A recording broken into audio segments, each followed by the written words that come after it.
Productions.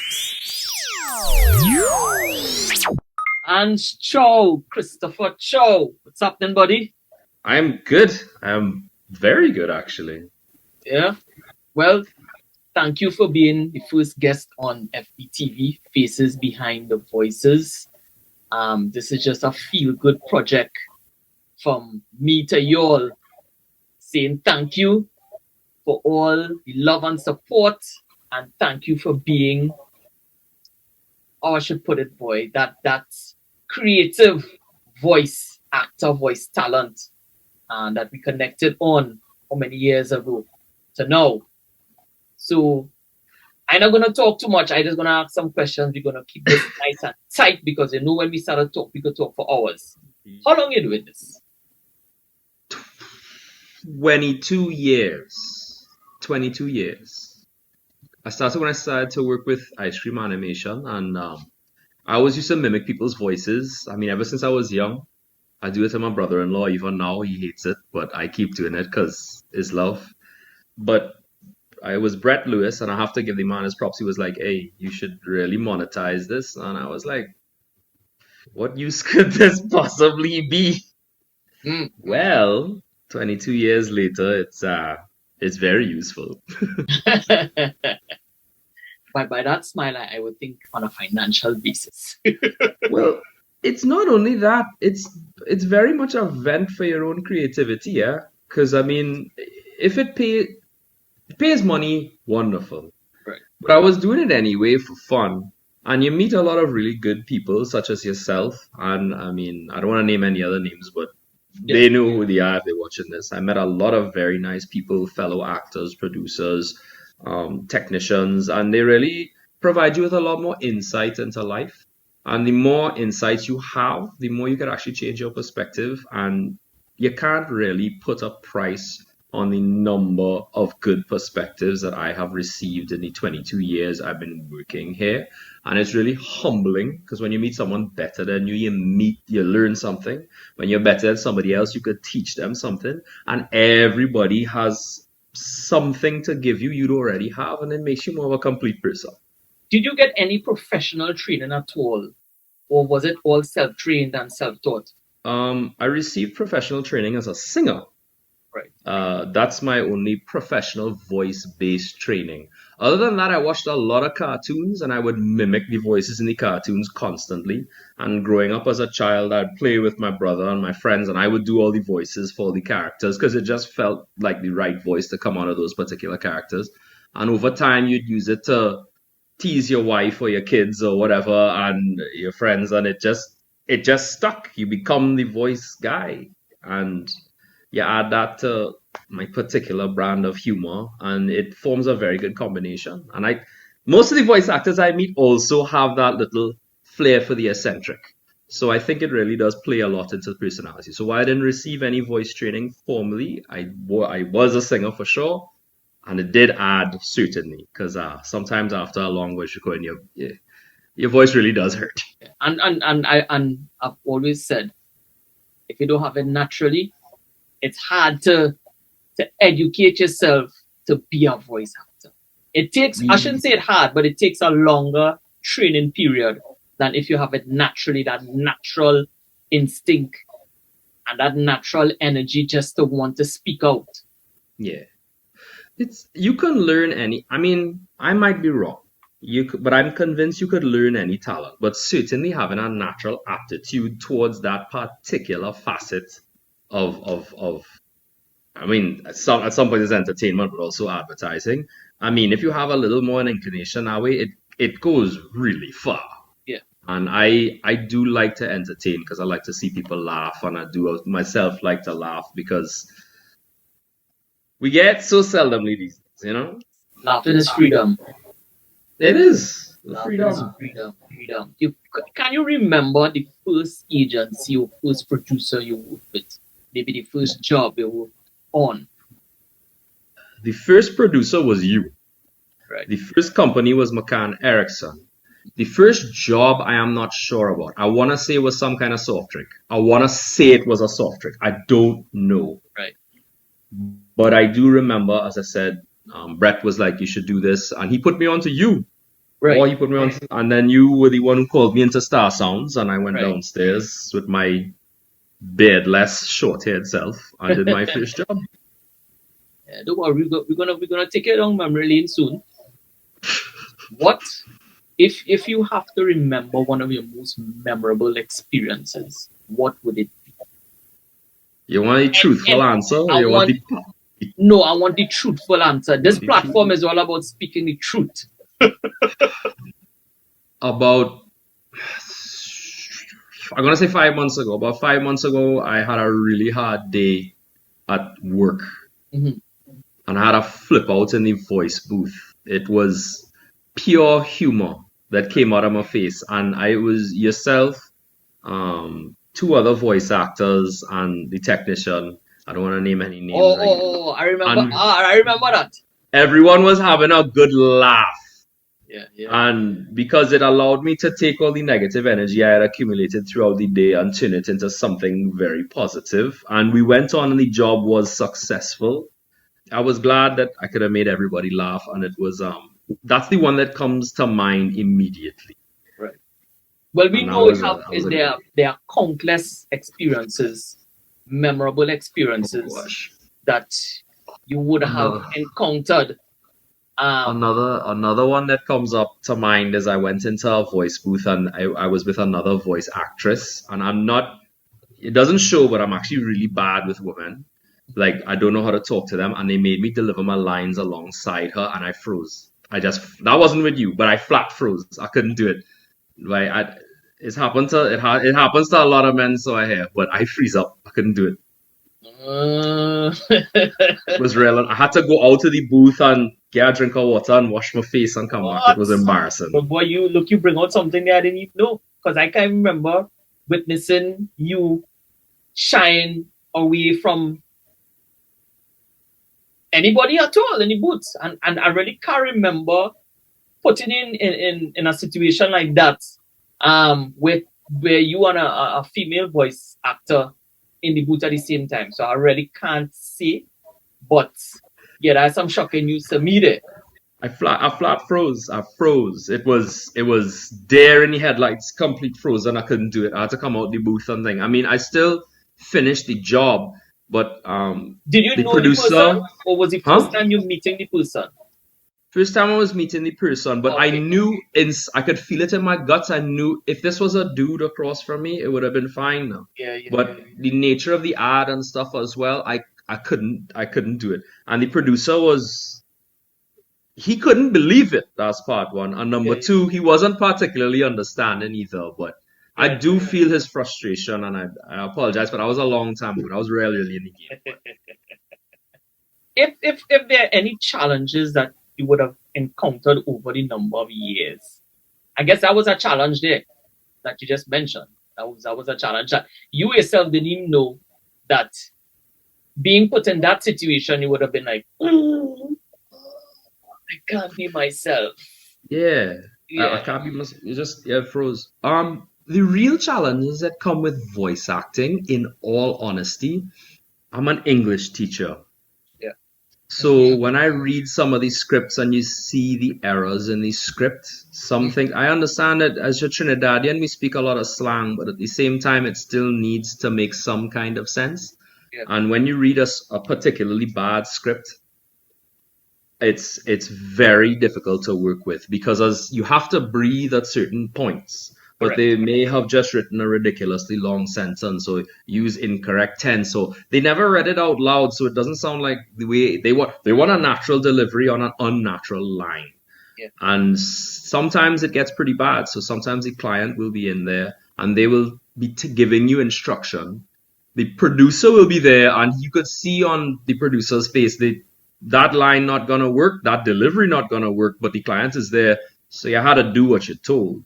And it is frustrating because you lack some degree of the creativity to deliver multiple things and see what works. But right. because you're being stuck slavishly to a script is a little bit difficult. And I will also say there's there's a little bit of a lack of creativity going on right now, and it does make the job more difficult sometimes. I feel your pain. these are these are things that we have countless discussions on in our little private environment, because we can't let it get out there. But this platform is actually to be truthful without calling names, without calling brands, just to be truthful about your whole history and times being It a was voice a actor. That you could see that there were good times, there were not good. So I don't like to say bad times, but there were times, challenging times, that we have to challenging. find a way to fit it to make everybody happy. Because as I've always said, and you know that, I will give you all the opportunity to express yourself the way you will see the script and envision the script. It's not always what I want that is right. So, as a creative person to another creative person, you need to give that space to let people be themselves, to Yeah, deliver. you really need. It's very much you need to let people wiggle a little left and right. I ain't say you need to let them go far ranged, but you'd be surprised what you could find. A little bit of room left and right. You'd be very surprised at what you can find. You might find a delivery or a intonation that is like, wow, that actually really works for this. But I don't think that I thought about that. And as I said before, it's a little bit of creativity, a little bit of wiggle room, and you'd be surprised because most of the voice actors that I've met are either trained actors, singers, and they're very dramatic in their own rights, and most of them are very well experienced in these fields. Yes. So they bring their professionality. They don't just bring their voice talent; they certainly bring their creativity. And I mean, underneath a good producer, you'd be shocked at what could come from some of the ads. But once again, if you're not allowed room for creativity and the job delivers flat, I mean, Yeah. Yeah. And we have a lot of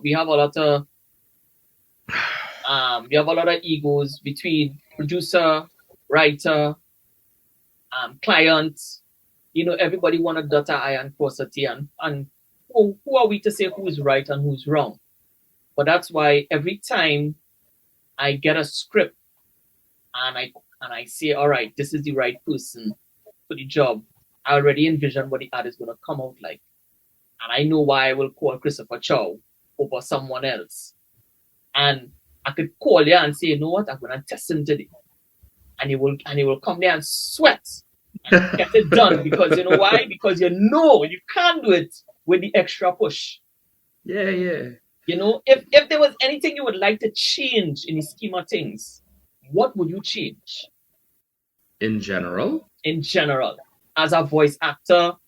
The challenges that came before you. What would you like to see change to make the process a lot easier? like many things, I mean, a great poet once said, there's only one way to do it. And there's always has been one way, and there always will be one way. And with regards to voice recording, I do feel like this is the most efficient way we have. The Right. person comes in, you bounce it off several people, and you just kind of grind it through until you get something fantastic. And I think that's really the best way because it does show a lot about human nature. Because humans don't like to be comfortable. We like to be challenged. We enjoy that because it's where growth happens. You learn a lot more from failure than you do from success. You learn a lot more from discomfort than you do from comfort. And with that in mind, therefore, I would not change the process that I have experienced. Right. The one thing perhaps I would change would be the same freedom I am offered as a voice actor.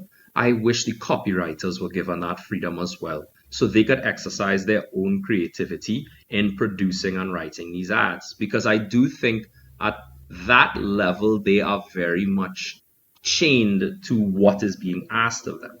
If I could change something in my own career, I would have definitely gone and tried to audition for a series and try to have put my voice more as a cartoon character or something like that. But I don't want to say those days are past me now, but let's just say I have a family now and I have responsibilities. So to go away and to work for extended periods of time with young children would be difficult. But Would I go back and change that?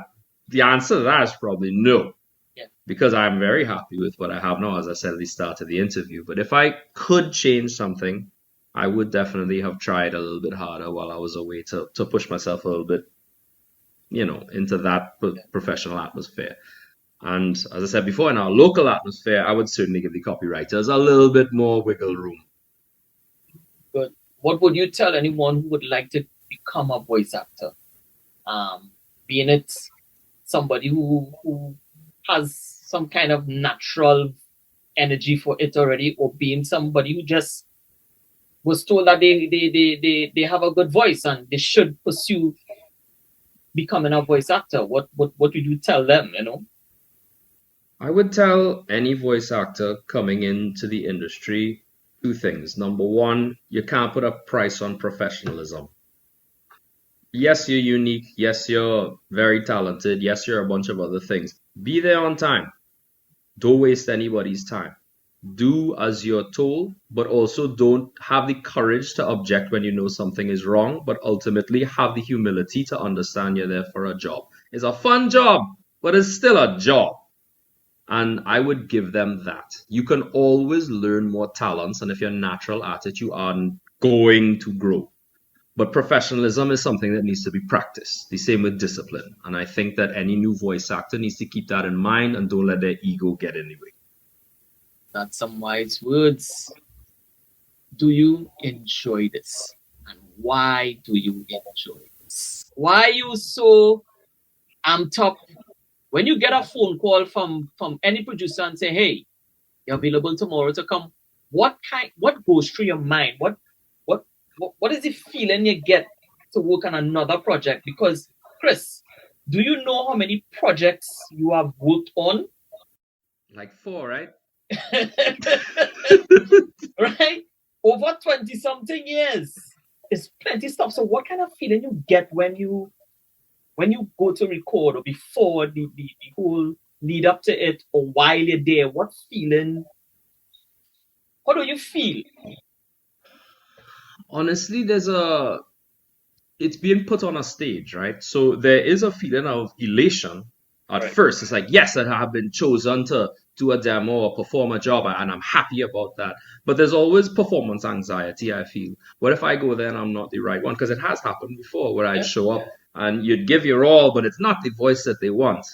I mean, Right. you could give a fantastic performance, and sometimes it might, they just, well, that doesn't fit to Yep. you, and they pick somebody else. But there is a certain degree of performance anxiety that comes with this job because you certainly want to do your best. Within every human being, I think there's that natural inclination to want to be accepted. And in that desire to be accepted, you, of course, want to try your best. Correct. And so along with the elation, there is the anxiety, but there's also a slight bit of fear of rejection. I haven't been rejected much, Right.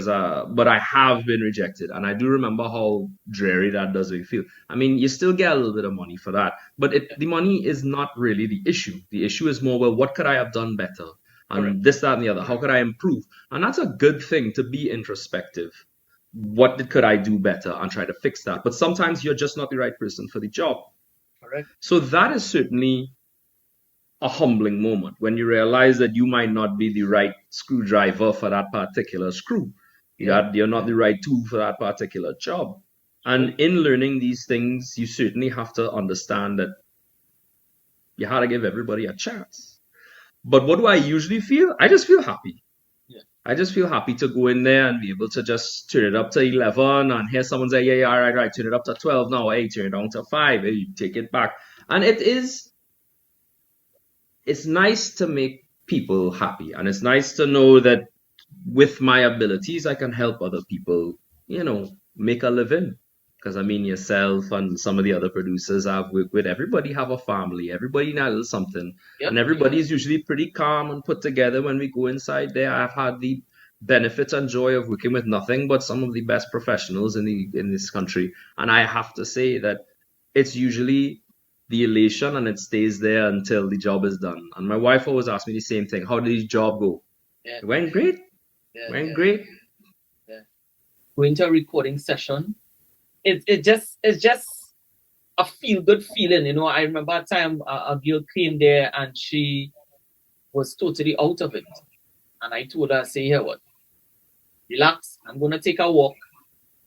Deal with it. Go in the booth, scream if you had to scream. I'm going to leave you alone. When I came back, she was like, okay. She came there with a migraine and she left smiling. You know, and that was the first time she met me. So again, it's a form of therapy. It's very therapeutic, and I always say it's holistic. You know, it gives you that time to release that energy. Could be negative, could be positive. It's just to get it out by saying something and by voicing. We have a very large number of people who are very empathetic. Yeah. So while they may not be the ones paying the bills, when you go into the studio, there are at least 2 or 3 other people who can feel your energy there as well. And because we have that natural human empathy, our desire to make each other not only happy but comfortable is very prevalent. So I do understand what you just said about it being therapeutic, because everybody really wants to see, I think at the core of humanity, everybody wants to see everybody happy and comfortable. And in the recording studios I have been in, that feeling is always very prevalent because nobody really enjoys seeing anybody else suffer. And we have been very lucky because we are surrounded by that type of people. And I think that's a very valuable point. Chris, well, okay, what? We're gonna wrap this up because I said keeping it short and sweet. Before we go, I'm gonna take it down memory lane. Right? Stuff that I've archived over the number of years. And this is just a tip of it. We still have more to go through, but I wanna see your expression and I wanna get some feedback from you and maybe put you on the spot to give me probably 2 of your character voices before we leave. All right? Take a listen to this. All right. So, is this like French fries or is it chicken? Because it looks like French fries, but it tastes like chicken.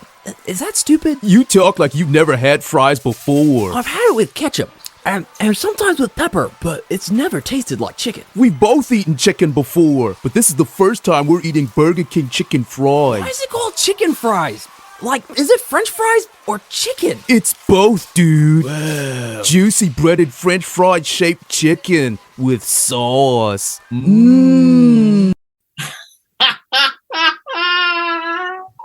do you like this though?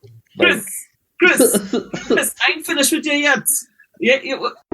This special potion from brave ancestors will kill ugly pimples, clean and condition your face, and make it smooth like flour. Thank you so much, Great Bushmaster. Your secret remedies always help so many. Don't thank me. All Chinese proverbs say, always thank Humphrey. Humphrey? All right. I'm just gonna get one more. Just give me one more. 3. Yeah. Because you're getting red in the face. One more. Oh no! Aliens have invaded the Earth! This hasn't happened, but with Digicel's 4G, it's probably gonna go like this. People have heard. Surrender. Get your hands up, alien scum! What? How did you know we were coming? We've been streaming footage of your arrival for a while now. And we've downloaded your weapon specs and video chatted to the last planet you invaded. I told you we should have gone to Jupiter. Now that's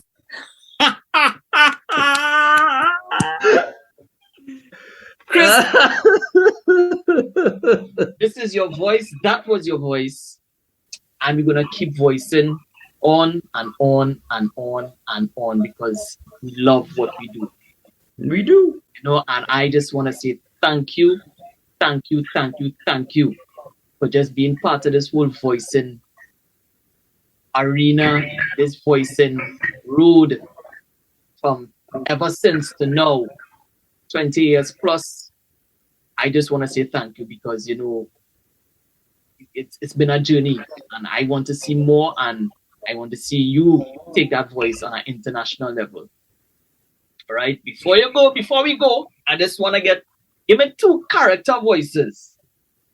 2. Oh boy. I know back in the day, you used to do Smeagol. I still do. And I don't know, something else. Just give me 10 seconds of something. 10 seconds. Give Alright. 10 seconds. People want to see this is Christopher. This is Hans Christopher Chow, the voice that you hear on radio. This is the guy behind the voice. Right. I can think of a few lines certain to say in Smeagol. Hang on now. Mustn't go that way, no. Mustn't hurt the precious. And other voices I do that I don't know. There's such a wealth of them. Something recent. Something recent. Oh, I don't know. Anything. I mean, where you will joke off with your kids. Daddy make this voice. Daddy talk to us in this voice. I don't know. I mean, I just talking out loud. Recently, I've been doing a lot of Russian for the kids. So, it's like, come children, it's time to go to bed. Get your water bottles and go upstairs. Because in Soviet Russia, bed sleeps with you. That sort of thing. Anything you want to say before you get back to your family? Thank you, first of all. But also thank you for inviting me in to the world of voice recording, because you were really the first guy. And in addition to being that, is also we're saying, even now, you're still like up there at the top now, because a lot of people could call you into the booth, but not a lot of people know what they want. And you're one of the people with vision. And I have to say, after having worked with dozens and dozens and dozens of people, a good producer can really bring out a lot in the worst voice, but a bad producer cannot make an excellent voice better. And as yourself, as being a good producer, you've always brought out the best in every talent I've ever seen you work with. So thank you for having me here, and thank you for bringing me into the world, certainly. But thank you also for being a great producer, because there are a lot of people who, as you so rightly said, let their egos get in the way and don't allow jobs to take flight. They keep them on the ground when very much they should be in the sky flying. So thank you too. Most welcome, bro. Most welcome. Thank you very much again. And, thank you for giving us this time today. And yeah, on to the next job. On to the next job. All right, Chris, take care, buddy.